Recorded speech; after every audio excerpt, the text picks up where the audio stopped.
I hope everyone is having an amazing holiday season, and if you celebrated Christmas, Hanukkah, or the recent winter solstice, that it was a special and loving time with family and friends.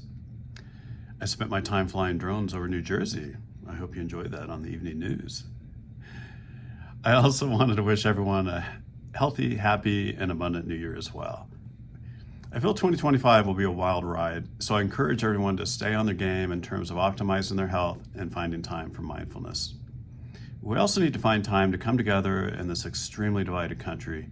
Much of this includes flowing to a place of understanding and tolerance while not bullying one another to one's hard-held positions. Much of this also includes encouraging people to think deeply and critically and to avoid the shallowness of social media. It's easy for all of us to be triggered by polarizing opinions during this volatile time. So if we can take a deep breath and try to understand one another, it will make the world a more peaceful place. I know this sounds difficult, but let's try. I also feel this is a year for all of us to be prepared for the unexpected. While I'm not going to go down the rabbit hole of prepping with a lecture from a bunker, I do encourage everyone to have a reasonable amount of food supplies, water, and basic emergency supplies as finance and your space permits.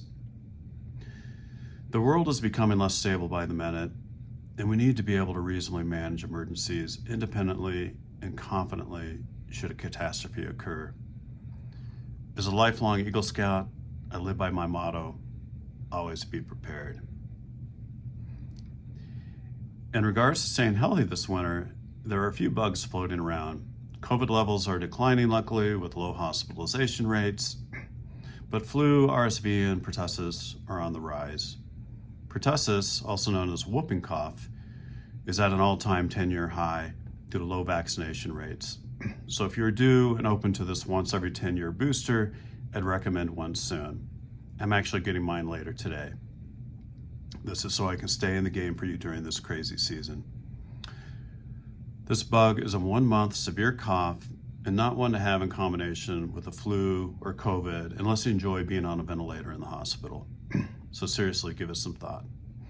The flu vaccine is not a very good match this year, but the RSV vaccine and COVID boosters are worth considering for those over 60 or at higher risk. For example, if you have diabetes or chronic kidney disease. Below, I have some PDFs in the newsletter for you to follow for this cold season. One of them is an algorithm to help you decide whether or not you need to seek help.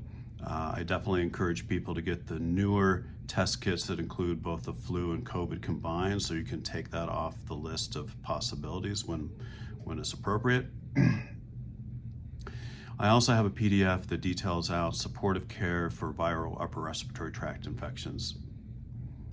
Additionally, I have some information on our new longevity program, the new website that's coming up, and some promotions to help you through the New Year's resolutions. So looking forward to you taking a look at some of these other goodies down on the newsletter here. Again, wishing you an amazing 2025, and thank you for being part of our practice. Take care.